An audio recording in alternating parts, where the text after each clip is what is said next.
Moje meno je Ladislav Blanár, mám 36 rokov, kandidujem za mestského poslanca v Košiciach na západe, sídlisko Terasa. V rámci tohto mesta ma trápi niekoľko problémov, ktoré sa 4, 6, 8, 10 rokov vôbec neriešia. Jedným z nich je sídlisko Luník 9 a problémy, ktoré súvisia s občanmi, ktorí tam bývajú.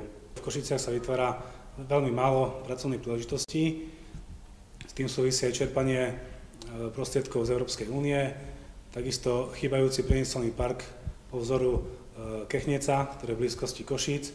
S tým veľmi úzko súvisia aj investície, ktoré z zahraničia neprichádzajú. Verím, že moje myšlienky vás zaujmú a týmto vás chcem pozvať, aby ste sa 27. novembra vy, občania, Terasy zúčastnili na voľbách a dúfam, že sa stretneme v volebných miestnostiach. Ďakujem pekne.